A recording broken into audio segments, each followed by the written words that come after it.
1823 se creó la provincia de Buenaventura, conformada por los cantores de Raposo, Micay, Iscuande y Barbacoas.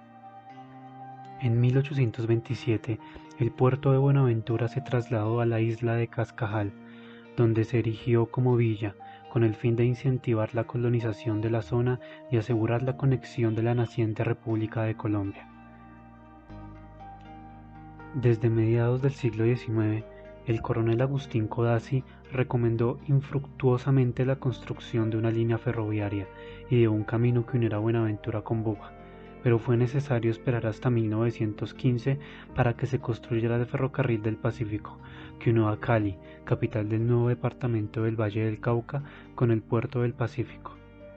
En 1928 se edificó un muelle portuario y en 1945 se culminó la carretera.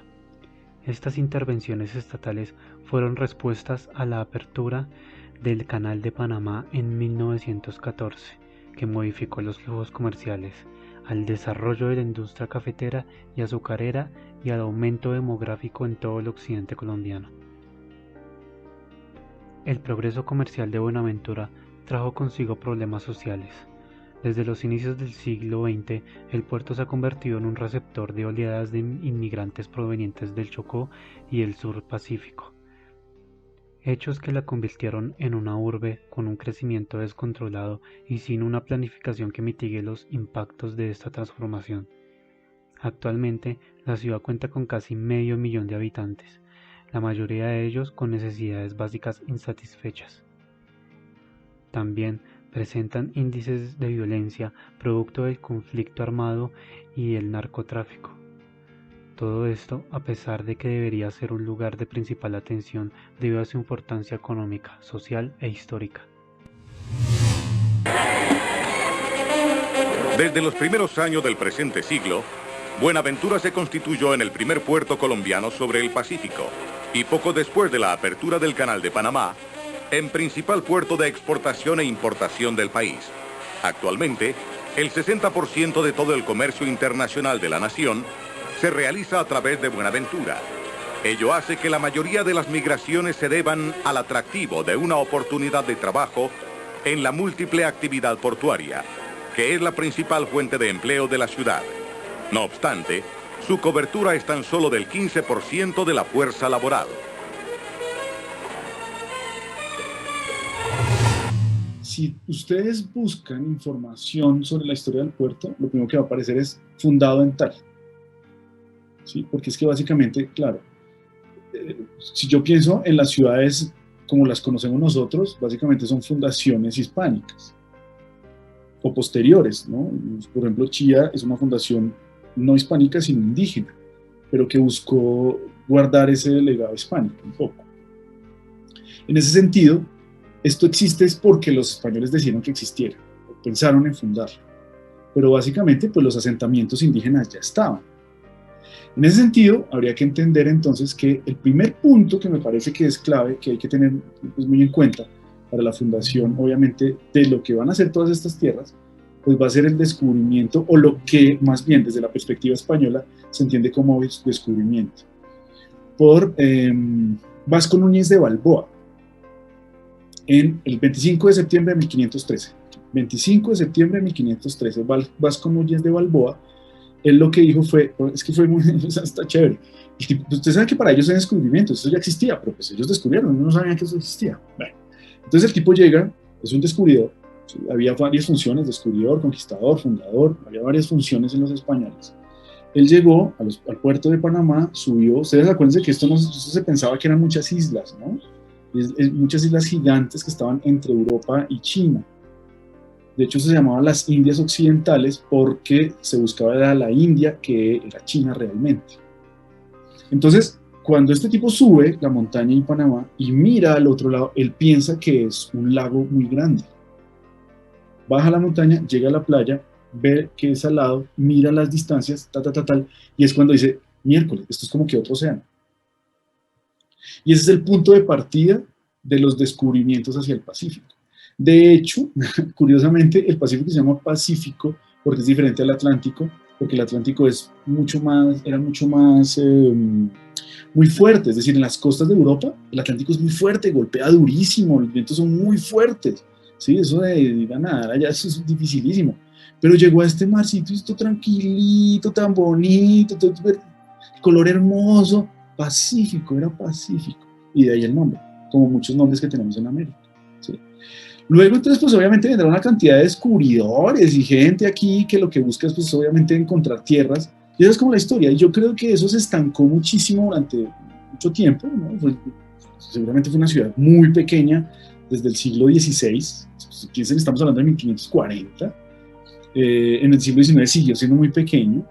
Y lo único, mire, curiosamente, volviendo a esa relación que hubo entre esta región y Panamá, que tú mencionaste, Karina, y es que solamente Panamá Buenaventura como que retoma fuerza, retoma importancia con la construcción del Canal de Panamá, ¿no? Cuando los estadounidenses terminan el Canal de Panamá en 1914, que es el año preciso del comienzo de la guerra, cuando ya se apropian y ya hay un comercio mucho más importante, obviamente, por esta parte, entre el Atlántico y el Pacífico, ahí es cuando este puerto se ve necesario impulsarlo, cuando es necesario que crezca, pero no desde Bogotá, curiosamente, porque la preocupación de Bogotá siempre fue llegar a Honda para su conexión con el Magdalena. Esa fue la gran preocupación de Bogotá. De hecho, también era construir un tren hacia arriba, hasta Santa Marta, para conectarnos. Esa era la única preocupación de Bogotá. El Pacífico nunca. Pero fueron los caleños los que dijeron, hagámosle, más bien por aquí, el puerto ya está, y hagámoslo obviamente todo por carretera. Y es solamente cuando la carretera que llega en 1945 da ese impulso a Buenaventura como puerto. Y pues la historia más reciente. O sea que pensaría que al final es un puerto que tiene una historia muy reciente, si lo vemos realmente desde la perspectiva de la historia de Colombia. El municipio de Buenaventura es el principal puerto de Colombia sobre el Océano Pacífico. A través de él entra y sale la mayor cantidad de mercancía de importación y exportación del país. Los puertos más reconocidos en América Latina se encuentra el puerto de Buenaventura, el cual ha sido objeto de evaluación debido a su privilegiada ubicación geográfica y su progreso. En el primer lugar se encuentra en el departamento del Valle del Cauca, cerca de principales rutas marítimas que atraviesan el planeta en todas las direcciones, de norte a sur y de oriente a occidente, convirtiéndose así en uno de los puertos más reconocidos del continente. Buenaventura dispone de una gran riqueza hídrica constituida por los numerosos ríos que vienen a desembocar en el Pacífico, entre los cuales podemos mencionar entre otros el Calima y el San Juan. La principal fuente de economía de Buenaventura son las actividades portuarias, seguidas por las actividades de pesca, explotación forestal, minería y el turismo, el cual es atraído por la excepcional belleza natural de sus playas y ríos, por ser Buenaventura el punto de partida para visitar entre otros destinos turísticos de la región del Pacífico. Los puertos marítimos de un país son uno de los principales ejes logísticos que permiten el desarrollo del comercio tanto interno como externo, ya que permiten la movilización constante de bienes a nivel internacional. Según la Organización Mundial del Comercio, OMC, más del 80% de las mercancías que se comercializan alrededor del mundo se mueven por vía marítima, siendo los puertos marítimos puntos claves para esta acción. Buenaventura está compuesta de varias aristas, entre ellas el narcotráfico, la extorsión, la violencia, la falta de servicios públicos y la ausencia de educación competitiva y de oportunidades laborales, que al final convergen en un mismo punto, la pobreza. A través de su puerto, el país envía al exterior el 80% del café y el 60% de todo el comercio internacional marítimo de Colombia. Buenaventura, por su importancia geoestratégica económica y sus complejidades de tipo social, ha sido propuesta como Distrito Especial Portuario y Biodiverso en la primera legislatura de 2007 en el Congreso Nacional de Colombia, al igual que Tumaco en el departamento de Nariño y Turbo, en la costa de Darién en el Mar Caribe del departamento de Antioquia. Piramidal. En la base están los muchachos entre los 9, 15 y 18 años, preferiblemente del barrio, reclutados de la delincuencia común. Su tarea, defender las franquicias en su zona, hacer los cobros de la microextorsión y custodiar que se respeten las fronteras invisibles. A esos jóvenes les ganaban alrededor de 600 y 650.000 pesos. Muchos de ellos ni siquiera alcanzaron a tener el primer mes de suerte y ahí los mataron. En el segundo nivel, el más violento, son los gatilleros, estructuras especializadas en sicariato, preparados en acciones de choque, encargados de ampliar territorios, hacer las tomas ajusticiando al adversario. La gente anda con fusil, andan con armas largas, R-15, pero andan con sus sin uniforme. Y el tercer nivel, los jefes armados, protegen zonas mineras o grandes estructuras, incluso van uniformados, no con camuflados, y por sus distintivos se sabe a qué bloque pertenecen. Los urabeños tienen varias características, andan con candongas en las orejas, pantalones cortos, camisetas negras y el pelo rapado hacia los lados y alto arriba. Como ya no los ven uniformados, entonces dicen que no hay nada, que allá no pasa nada, y uno lo que entiende es que han cambiado la forma de... Últimamente se ha visto la problemática de la extorsión que está enfrentando la economía de Buenaventura. La extorsión frena la economía de un país y una región. El aumento de la extorsión reduce la inversión y el empleo, afectando negativamente el crecimiento económico. Buenaventura requiere urgentemente soluciones a fondo, principalmente en 4 puntos. En primer lugar, se requiere generar estrategias que permitan que el puerto y la ciudad progresen en el mismo sentido. No es posible que el puerto siga aislado de la realidad de Buenaventura. El puerto debería ser un mecanismo para que genere un proceso de encadenamiento productivo. En segundo lugar, se tienen que atender de manera urgente a los jóvenes vulnerables que están en riesgo de vincularse a actividades ilegales. Los jóvenes necesitan nuevos referentes, mejores oportunidades de educación y empleo digno. Garantizar esto ayudará a prevenir el reclutamiento forzado. En tercer lugar, es necesario implementar medidas eficientes que permitan frenar la dependencia de las actividades ilícitas. Y como cuarto lugar, es necesario mejorar la investigación criminal de la fuerza pública para que realicen capturas a miembros de bandas o grupos armados. Es que el problema de Colombia, mira, me llama la atención cuando ustedes van a las regiones, siempre se quejan del centralismo bogotano. Siempre van a decir cómo es ese centralismo, que está el gobierno y no nos miran, no nos voltean a mirar, Claro, Bogotá existe y es Bogotá y es la capital gracias precisamente a su centralismo. Pero ese centralismo, es decir, mire, usted llegaba, o sea, nomás de entrada, Bogotá, Panamá, pues era casi que imposible. Es decir, usted le toca llegar a Cartagena y de Cartagena coger un barco que lo conectaba con Panamá. Panamá tenía mucha mejor conexión con La Habana que con Bogotá, ¿sí? Entonces, eso es muy desafortunado para la historia del país, obviamente, porque cuando usted se concentra, cuando los grandes líderes políticos se han concentrado en Bogotá y no conocen realmente las dimensiones o los problemas regionales, pues obviamente se pierden regiones como lo fue Panamá, que nos ha dolido y que nos debería doler mucho más de lo que es. Y obviamente eso genera esa desconexión con regiones como la de Buenaventura y el Pacífico, ¿no? Es decir, ¿cómo puede decir, por ejemplo, que el actual ministro de Hacienda, cuando fue ministro de Hacienda en la década de los 2000, mencionó que el Chocó era una carga para el país? ¿Cómo puede pensarse que una región es una carga? Es decir, ¿una carga desde qué perspectiva? ¿Sí? Entonces, eso es muy desafortunado y es muy diciente también de esos problemas de desconexión entre el centro y las periferias. Bueno, Buenaventura es estratégicamente importante y lo ha sido pues en la historia por distintas razones, ¿no? Principalmente hay una razón geográfica, ¿no? Tiene salida hacia el Pacífico y conecta con lo que es Nariño, que es muy importante para la producción pues de droga y demás, y conexión de rutas pues para Sudamérica.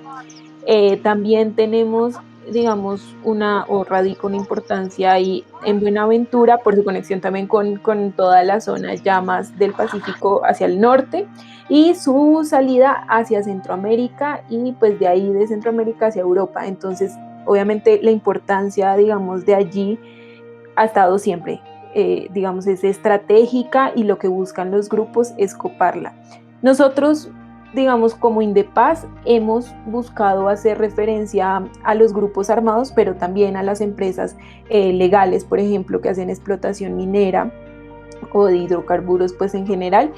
Entonces, digamos, esa también es una relación importante porque allí se gestan también distintas acciones de las comunidades en contra de la violencia que también ejercen estas, digamos, empresas legales, ¿no? Que tienen muchas veces implicaciones violentas. Con esto me refiero a que, por ejemplo, las fuentes hídricas se contaminan, esto afecta a las comunidades salen a exigir, pero nunca recogen, digamos, alguna respuesta de estas empresas. Y además muchas empresas también, esto como ya más enfocado como a a querer defender sus intereses, contratan grupos que de alguna manera amenazan como la estabilidad y el buen vivir de esas comunidades. Eso, digamos, principalmente, históricamente pues ha estado allí grupos de las FARC, han estado también grupos narcoparamilitares que nosotros denominamos en su momento paramilitares, ahora sucesores pues del paramilitarismo. Y pues esto ha implicado distintas tensiones entre los grupos en las que quedan en el centro de las comunidades. Ahora principalmente hay una situación bien compleja porque hay, digamos, distintos grupos en la zona, se pelean distintos intereses y empiezan a llegar más grupos armados a intervenir también empresas.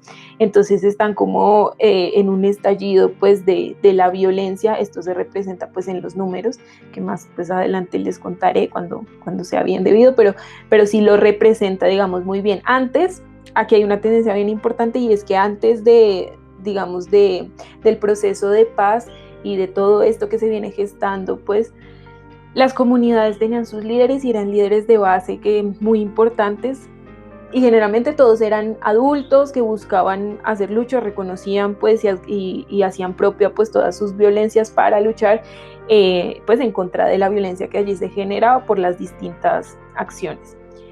Ahora ese papel ha quedado en todo el país, ¿no? En manos de los jóvenes.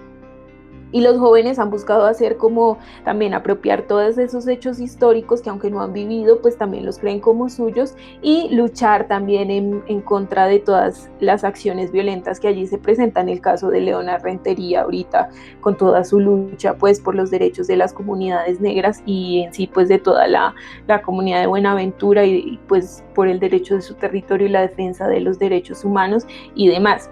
Pero aquí hay un punto bien importante, y es que eso que vemos con los líderes sociales y defensores de derechos humanos también sucede en los grupos armados. Ahorita ya no tenemos unos líderes que son, digamos, históricos. En algunas zonas sí, no voy a desmentir eso. En algunas zonas sí, pues por ejemplo está Gentil Duarte, que es un viejo pues de la antigua guerrilla, que viene pues haciendo todo su entramado de violencia, creando redes, creando grupos, pero en esta zona, por ejemplo, los grupos están dominados por jóvenes que de alguna manera pues han logrado, si se puede decir entre comillas, crear grupos con digamos, acervos de violencia bien fuertes que se representan en masacres, que se representan en asesinatos a líderes sociales, que se representan en amenazas también a los mismos.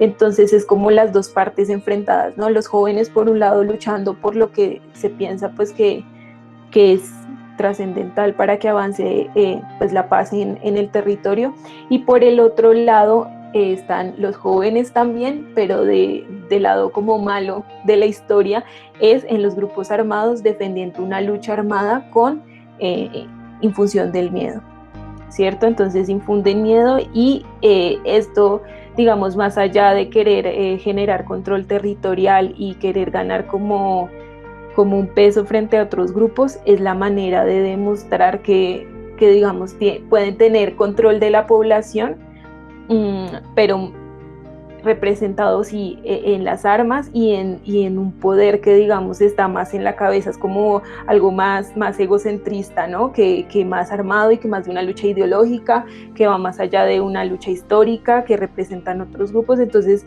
esto se transforma y se repite mucho en las distintas zonas del país, pero aquí pues es bien importante porque las cifras no lo indican así, ¿no? Ya no se habla de una violencia que es focalizada, pues esto sino se ha ido expandiendo y ha ido pues intentando llegar a más lugares, con más grupos, con más personas que se enfrentan, con más muertes pues de inocentes.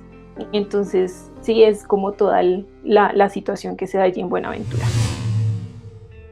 Hoy en día, la población de Buenaventura llega a aproximadamente 500.000 habitantes, y de este número, el 82% vive en condición de pobreza extrema, y esto conlleva a que gran parte de la población viva del rebusque y de la informalidad. En medio de la pobreza, Muchas personas viven en casas de palo e incluso estas casas son construidas en el mar. Todo esto sumado a que estas personas botan basuras y no hay servicio de recolección de residuos. Este territorio también es víctima de la corrupción, pues el presupuesto anual y su aumento por ser distrito especial se lo roban y no se invierte en infraestructura ni mucho menos en la propia comunidad.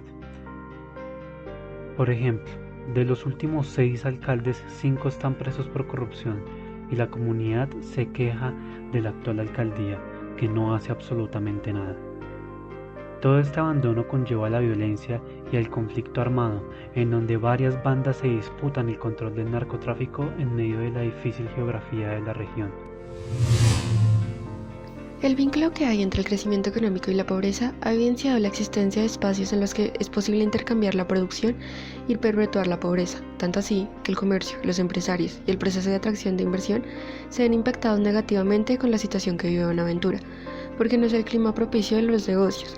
Entonces, lo que se ve es que en el ambiente de las extorsiones y del boleteo, los comerciantes han tenido que verse obligados a cerrar sus negocios a horas más tempranas, lo que impacta negativamente en la generación de sus ingresos y ventas. Los flagelos de la extorsión a comerciantes y empresarios impiden el crecimiento del desarrollo económico de miles de personas, que viven atemorizadas bajo las amenazas de los grupos armados ilegales, situación que se refleja en el panorama de pobreza, catalogando como uno de los más críticos en Colombia. En conclusión, se evidencia que Buenaventura es uno de los municipios más pobres del Valle del Cauca y de Colombia, pues la crisis por la que atraviesa el circuito local y los más altos índices de pobreza con que cuenta el municipio son en realidad dos caras de un mismo fenómeno: la estructura económica fragmentada y antagónica, la desigualdad social, el abandono estatal y los altos índices de violencia a la población terminan siendo su propia trampa. Se han cambiado, digamos, como surgen nuevos grupos y las estructuras, como te digo, son más jóvenes, ¿no?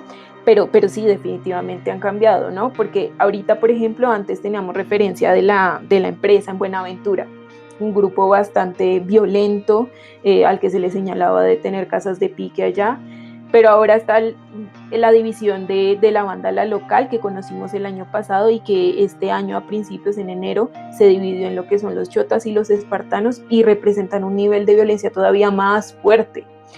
Y estos brotes como de violencia que vemos, digamos, hay una tensa calma unos días y vuelve y dispara por enfrentamientos entre los mismos, ¿no? Entonces estos dos grupos se enfrentan contra otros que llegan nuevos al territorio y empiezan a generar todo este tipo de violencias, en la que, digamos, un titular de semana decía 33 días del año, 33 enfrentamientos en Buenaventura.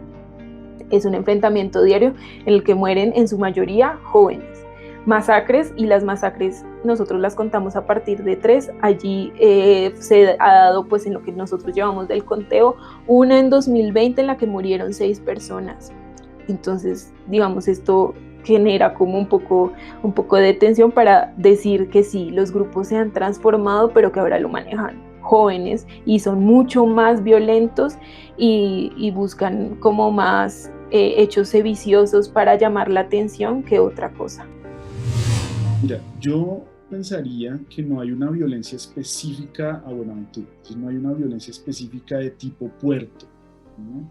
Como quizás la que se evidenció en Buenos Aires con los sindicatos a comienzos del siglo XX, o cosas de esas, ¿no? Es decir, no es la misma condición, precisamente por ese desarrollo posterior que va a tener esta ciudad. Lo que sí se va a vivir obviamente en esta parte del país va a ser las condiciones mismas del país, ¿no? Allá, por ejemplo, no se evidenció la violencia liberal conservadora de los años 40 y 50. No, que si hubo liberales, hubo conservadores, quizás uno o dos muertos, qué sé yo, sí, pero no la violencia como la que se vivió en el Valle, como la que se vivió en Cundinamarca, en Tolima, en Santander, etc. Pero ya esa violencia posterior, como la que yo mencioné hace un rato, esa violencia de la cultura marimbera, se llama así la de la marihuana, o necesariamente la del narcotráfico, es una violencia que llega a estos sitios. Eso tiene un nombre, que es la de cooptación de espacios, ¿sí? De apropiación de espacios, ¿no? Entonces, si por ejemplo tú tienes una ruta de salida del narcotráfico, pues básicamente tú tienes que apropiarte de esa ruta a través de la violencia, pues de esta forma que se hace. Entonces, ¿cómo? Pues básicamente si tú sabes que los campesinos están ahí y ellos tienen buenas relaciones con la guerrilla y nosotros somos paramilitares, pues básicamente pues venimos nosotros. ¿Te gustó? ¿No te gustó? ¡Pum! Te matamos. ¿Sí? Es por eso que si tú haces una línea, ¿sí? Es decir, si hacemos una línea con el número, con los datos de violencia en estas zonas, hay picos, ¡pum! Como que sube, baja otra vez y suben otra vez esos picos y nuevamente bajan y así. Esos picos se dan cuando llega un grupo nuevo, porque ellos marcan su llegada, marcan su presencia. Y obviamente esa estabilidad que vas a tener posterior es cuando ellos ya están establecidos en estos territorios. Es decir, como que ya controlan al final de cuentas. Que alguien se metió, pum, mátalo, pero ya, es uno por allá de vez en cuando. Pero por ejemplo los paramilitares llegaron masacrando, entonces claro, las cifras se aumentan, una cosa absurda. La guerrilla no llegaba masacrando, pero sí llegaba matando uno, otro por allí, otro por allí, otro por allí, entonces sube un poquito el pico. O piensen inclusive cuando a muchas de estas regiones, estas zonas, o inclusive ciudades, porque es así como el caso de Buenaventura, cuando llega al mismo estado, pues obviamente también se llega a través de ciertos niveles de violencia, porque ellos no llegan dando florecitas y ahora abrazando a todo el mundo, ¿no? Porque es las dinámicas de la guerra, repito. Entonces, eso condiciona obviamente esa violencia. Entonces, yo pensaría que es una violencia que les llegó, si yo no pensaría en alguien o en la sociedad de Buenaventura como una sociedad violenta, ni mucho menos, ¿sí? Tipo, no sé, por ejemplo, los paisas tienen una tradición violenta grande, importante, ¿no? ¿Sí? Es decir, está ahí, en Tolima también. Pero esto más bien ha sido tranquilo, ¿no? Uno mira Nariño, uno mira Chocó, ¿sí? Es decir, Popayán, ¿cuándo violencia? Ellos nunca habían tenido violencia. Y ahora sí se escucha esa violencia. Mira la violencia que se escucha en Tumaco, en Nariño, ¿no? La misma violencia en Popayán, en el norte, con los indígenas y demás. Claro, porque los indígenas tienen tierra, entonces es una violencia más legal, si lo podemos llamar de esta forma. Tienen tierra, pues hay que quitársela de alguna forma. Y también la violencia ilegal que es dada por el negocio del narcotráfico, sobre todo de Putumayo hacia Nariño. Entonces son violencias que les llegan a ellos. Y es la misma que se siente obviamente en Buenaventura. Ahorita es muy criticado todo lo que se hace con los consejos de seguridad, porque los consejos de seguridad sirven para establecer como unos lineamientos para atacar a estos grupos, pero en su manera como más profunda no tienen ningún alcance significativo y las comunidades exigen es una implementación pues de lo que se produce pues en esos consejos de seguridad. No hay implementación de nada, eso por un lado. Otro, tienen anuencia pues los grupos armados muchas veces de estos del ejército, de la policía. En la última revisión que hicimos nosotros, había, digamos, tendencias a que los grupos armados tuvieran algunos alfiles políticos que llegan a ser representantes importantes para alcaldías en las municipalidades, pues, y que también tienen una carga pues significativa pues para exigir sus derechos. Entonces, si tenemos a grupos armados que financian políticos en el territorio, pues lo que puede pasar, no hay duda, pues, es que no se cumplan los derechos de estas personas y que además se les violente más de lo que ya están, ¿no? Entonces hay una parsimonia pues del Estado, por un lado, hay connivencia por el otro, que significan relaciones entre los grupos y estos grupos también legales, pues militares, y todo un entramado de corrupción que se da a través pues de todas estas redes, hasta de microtráfico, porque también han estado implicados en procesos, digamos, de que tienen que ver con toda la cadena del narcotráfico. Entonces, que sean uno, que sean dos, no cambia como la situación. Hablan de manzanas podridas, hablan de distintas situaciones y de que son, digamos, hechos puntuales que no ocurren pues en la mayoría de su componente, pero los que están hacen mucho daño, ¿no? Porque no se conoce finalmente Por ejemplo, en casos de homicidio de esto no hay esclarecimiento porque la justicia no avanza. En casos de narcotráfico se implica, pero no se llega, digamos, a hacer una transformación pues territorial, como lo vimos ahorita en Cauca cuando estaban haciendo erradicación y estaba ahí presente el ejército, murió un campesino allí, heridos más de 30 indígenas. Entonces, bueno, pues todo este escenario nos deja como otro pensamiento pues en la cabeza, y es que tanto la fuerza pública y el Estado está llegando a los territorios a proponer y no a combatir con armas, igual que lo hacen los grupos armados irregulares, como toda esta situación de violencia.